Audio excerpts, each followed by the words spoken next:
Hello दोस्तों, हमारे YouTube channel study with engineers में आपका बहुत बहुत स्वागत है। तो हम लोग कर रहे हैं लीनियर डिफरेंशियल इक्वेशन।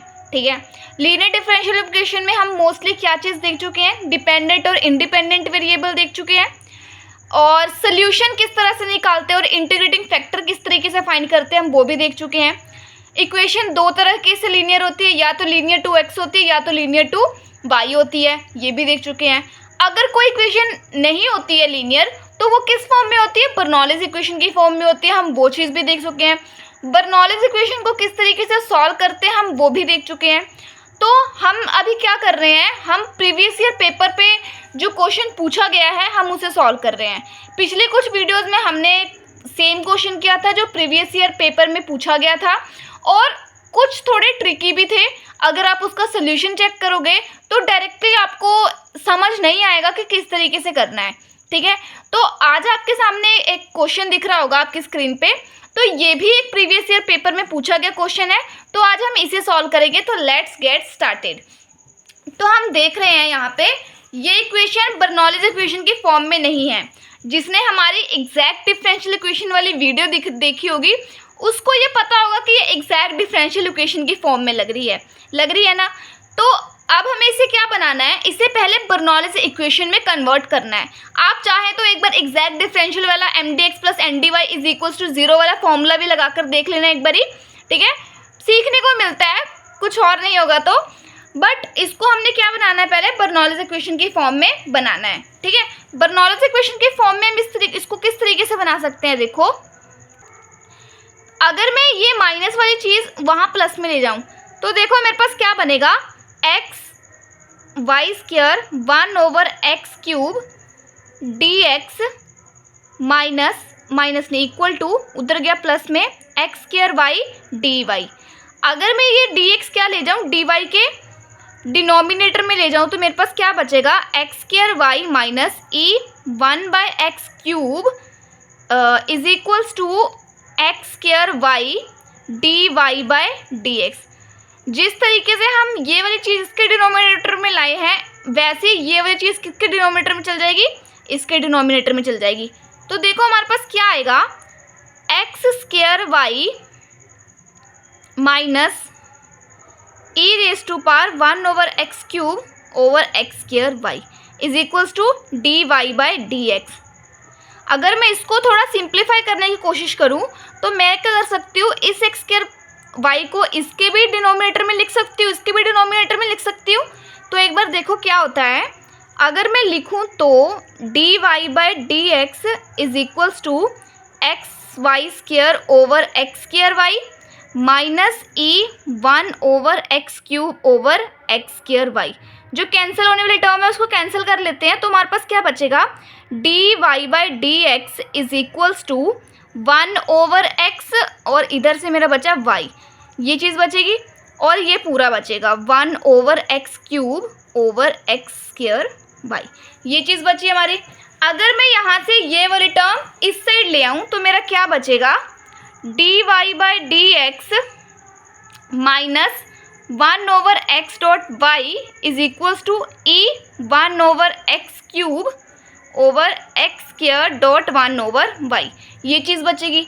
अगर हम अब अपने इक्वेशन को चेक करें तो यहाँ पर देखो मेरी इक्वेशन बर्नौलीज इक्वेशन के फॉर्म में लग रही है कि ये 1/y को अगर मैं ऊपर ले जाऊँ तो ये ऐसा कुछ बन जाएगा, जो इसकी पावर होगी वो माइनस में चेंज हो जाएगी।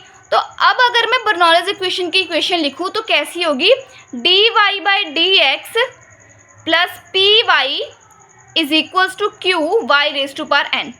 अगर मैं यहाँ से y/n की वैल्यू देखूँ, हम बर्नौलीज इक्वेशन में क्या करते थे, इसको पूरी इक्वेशन से डिवाइड कर देते थे, और सेम चीज़ यहाँ पे भी है, 1/y है, 1/y को क्या करेंगे, पूरी इक्वेशन से क्या कर देंगे, डिवाइड कर देंगे।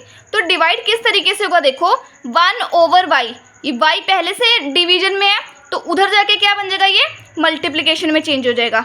मल्टीप्लिकेशन में चेंज होने के बाद देखो इसका क्या लिखेंगे हम, मल्टीप्लिकेशन में चेंज हो जाएगा y dy/dx minus 1/x.y² is equals to e1/x³x²। ये चीज़ बचेगी हमारे पास, ये चीज़ बची।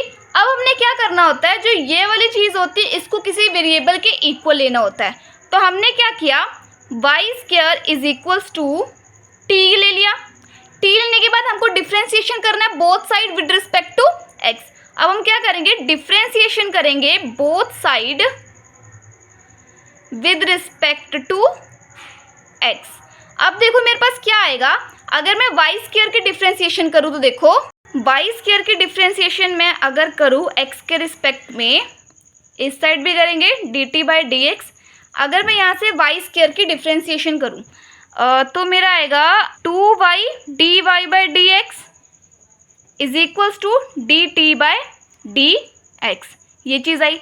अगर मैं यहाँ से y dy डी एक्स की वैल्यू निकालूँ तो 2 वहाँ पे क्या चल जाएगा, डिनोमिनेटर में चल जाएगा, यहाँ पे मल्टीप्लिकेशन में, वहाँ जाके डिवीजन में हो जाएगा, half D T by D X, ये चीज़ आएगी मेरे पास। अगर मैं यहाँ से चेक करूँ तो यहाँ पर अगर मैं अपनी वैल्यू चेक करूँ तो मेरे इस y dy by D X की वैल्यू क्या आई है, half of D T by D X आई है। तो कुछ नहीं करना, हमें सिर्फ अपनी वैल्यू पुट करनी है। तो मैं यहाँ पे पुट कर देती हूँ ताकि ये वाली चीज़ आपको दिख जाए साफ साफ।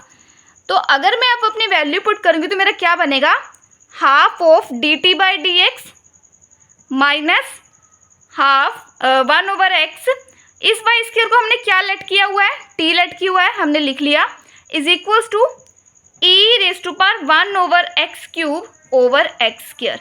ये वैल्यू आई हमारे पास, ठीक है। समझ आई यहाँ तक, क्या समझ आया। अब इस हाफ को क्या करेंगे, पहली बात तो D T by D x क्या होना चाहिए, यूनिटी में होना चाहिए अगर ये लीनियर बनाना है तो इसको हम क्या करेंगे, पहले यूनिटी में बनाएंगे। यूनिटी में बनाने के लिए मैंने क्या किया, यहाँ पर जो 2 डिवीजन में है, अगर मैं इसको पूरे इक्वेशन से मल्टीप्लाई कर दूँ, यहाँ पे भी मल्टीप्लाई कर दूँ, यहाँ पे भी मल्टीप्लाई कर दूँ, तो मेरा क्या हो जाएगा, D T by D x क्या बन जाएगा, यूनिटी में बन जाएगा। तो D T by D x यहाँ पे नहीं था, यहाँ पे लिख दिया, इज इक्वल्स टू, यहाँ पे भी नहीं है, यहाँ पे भी लिख दिया, यहाँ पे डिवीजन में था इसलिए मल्टीप्लिकेशन में आया। अगर यहाँ पे मल्टीप्लिकेशन में होता तो इन दोनों की डिवीजन में होता, ठीक है। इतनी चीज़ समझ आई आपको। अब ये इक्वेशन क्या बन गई मेरी, ये इक्वेशन बन गई linear equation, linear differential equation. किस तरीके से, टी के लीनियर बनेगी, किस तरीके से, D T by D X plus P T is equals to Q. अब यहाँ से मैच करके देख लो, हमारी इक्वेशन बन गई होगी, ठीक है। अब अगर मैं यहाँ से p की वैल्यू निकालूं तो मेरी p की वैल्यू क्या आएगी, यहाँ से कंपेयर करके देखो, नेगेटिव ऑफ 2/x, ये चीज़ आ गई।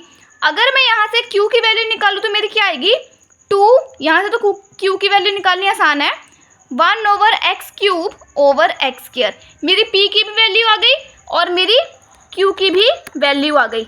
इतनी चीज़ समझ आई। अब इसके बाद हमने क्या करना है, हमारा p और q की वैल्यू आ गई, हमारा अगला स्टेप होगा इंटीग्रेटिंग फैक्टर फाइंड करने का। तो यहाँ पे देखो हम अपना इंटीग्रेटिंग फैक्टर फाइंड करते हैं। हमारी इक्वेशन किसके लीनियर है, t के लीनियर है, ठीक है।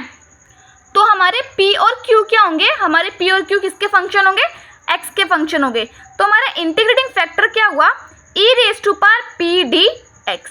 अब अगर मैं यहाँ पे अपनी p की वैल्यू पुट करूँ तो मेरा क्या आएगा, यहाँ से -2 क्या होगा, एज अ कांस्टेंट बाहर आ गया इंटीग्रेशन से, मेरे पास बचा 1/x dx। मैंने आपको पहले भी बताया था 1/x का डायरेक्ट इंटीग्रेशन होता है जो कि होता है log ऑफ x। log की प्रॉपर्टी के कारण क्या हुआ, जो ये -2 था इस x की पावर में चला गया।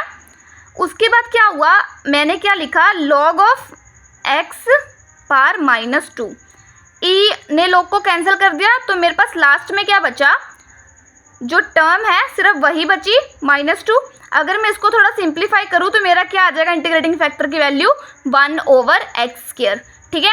इंटीग्रेटिंग फैक्टर की वैल्यू आ गई मेरे पास। अब मैंने क्या फाइंड करना है, अब मेरा अगला स्टेप होगा सोल्यूशन फाइंड करने का।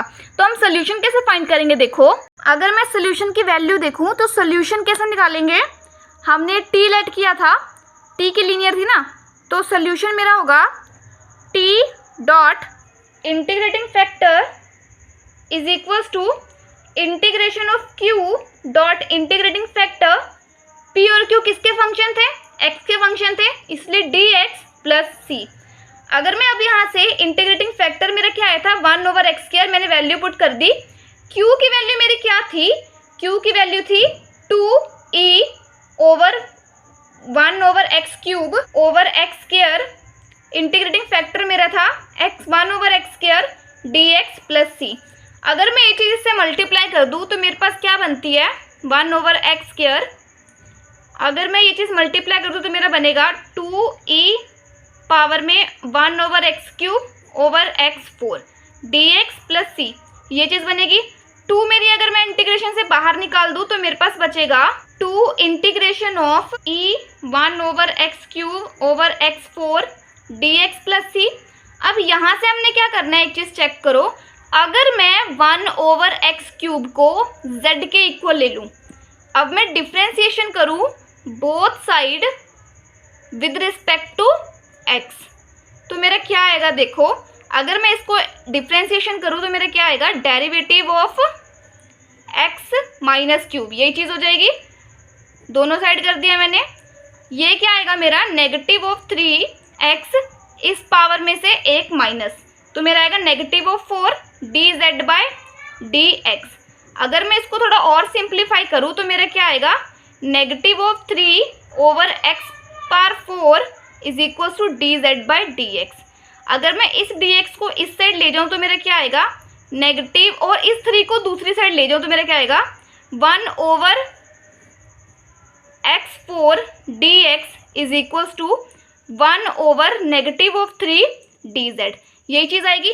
अब यहाँ से आप एक चीज़ नोटिस करोगे कि मैंने ये चीज़ की वैल्यू क्या लेट करी थी, z लेट करी थी, और मेरी 1/x⁴ dx की वैल्यू 1/x⁴ dx की वैल्यू क्या आ गई, ये चीज़ आ गई। हमने कुछ नहीं करना, सिर्फ वैल्यू पुट करके देखनी है हमारी क्या आएगी, t dot 1/x² is equals to 2 हमने बाहर कॉमन ले लिया था, इंटीग्रेशन ऑफ, अब अगर हम अपनी वैल्यू पुट करें e⁻1/x³ को हमने लेट कर लिया था इसलिए z, और 1/x⁴ dx की वैल्यू मेरी आई नेगेटिव ऑफ 1/3। जो 1/3 है वो इंटीग्रेशन से तो बाहर आ जाएगा, तो मैंने पहले ही बाहर निकाल लिया, नेगेटिव ऑफ 1/3 मेरा बचा dz, यही चीज़ बची प्लस c। अब यहाँ से इंटीग्रेशन ऑफ ez मेरा क्या आएगा, इंटीग्रेशन ऑफ ez मेरा आएगा ez ही आएगा प्लस c, और t को मैंने पहले क्या लेट किया था, t को मैंने लेट किया था y² की वैल्यू में। आप शुरू से अगर सॉल्व कर रहे होंगे तो आपको पता होगा कि t की वैल्यू मैंने क्या लेट की थी, y² लेट की थी, is equals to 2/3 e⁻z plus c। हमने z की वैल्यू को क्या लेट किया हुआ था, हमने z की वैल्यू को लेट किया था 1/x⁻3, यही लेट किया था। हमने कुछ नहीं करना, सिंपल अपनी क्या कर देनी है, z की वैल्यू को पुट कर देना है। तो हमने यहाँ पे अपनी z की वैल्यू को पुट कर दिया, तो ये क्या हुआ, हमारा लास्ट सोल्यूशन बचा। ठीक है, अब आप ये लोग सोच रहे होगे कि यहाँ पे ये चीज़ प्लस का कैसे हो गया, है ना, ये चीज़ तो नेगेटिव का रहा था। तो यहाँ पे मैंने एक मिस्टेक करी थी, देखो यहाँ पे जो यहाँ पे ये वाली टर्म थी ना, ये वाली टर्म क्या थी, नेगेटिव में थी, तो यहाँ पे आप नेगेटिव लगा लेना। तो इससे क्या हुआ, यहाँ पे भी नेगेटिव का साइन आया, जब यहाँ पे नेगेटिव का साइन आया तो यहाँ पे भी नेगेटिव का साइन आया, साथ में यहाँ पे भी नेगेटिव का साइन आया। जब हमने यहाँ से p और q की वैल्यू कंपेयर की तब यहाँ पे भी नेगेटिव का साइन आया। ठीक है, यहाँ पे नेगेटिव का साइन आने के बाद जब हमारी यहाँ पे तो q का कोई काम ही नहीं था, जब हमने अपना फाइंड किया यहाँ से q की वैल्यू को किया ना, तब यहाँ पे नेगेटिव का साइन आया, यहाँ से नेगेटिव का साइन जा रहा साथ में, यहाँ पे dz में भी नेगेटिव का साइन आया, है ना, dz, और उसके बाद जहाँ पे नेगेटिव का साइन आने वाला था वहाँ पे, इसके बाद ये वाला, तो यहाँ से क्या हो गया, जो हमारा नेगेटिव का 2 आ रहा था ना, यहाँ से नेगेटिव का प्लस हो गया, तो इसलिए हमारे यहाँ पर 2/3 की वैल्यू क्या आई, पॉजिटिव में आ गई। शुरू से करके देखो, सीरियल वाइज करके देखो, आपको समझ आ जाएगा कि मैं क्या कहने की कोशिश कर रही हूँ, क्योंकि गलतियाँ हमसे भी हो जाती हैं, हम ऐसे प्री प्लान करके नहीं आते हैं, क्वेश्चन लेते हैं और आपके साथ साथ ही सॉल्व करते हैं। ठीक है, तो ये क्या बना, हमारा लास्ट सोल्यूशन बचा। थोड़ा कैलकुलेशन ट्रिकी है, आप एक बार करके देखोगे, और अगर नहीं समझ आता है तो प्लीज़ आप बताना, जो डाउट होगा उस पर अलग से वीडियो बना दिया जाएगा, आप टेंशन लेने वाली कोई बात नहीं है। ठीक है, तो आज की वीडियो में इतना ही, थैंक यू।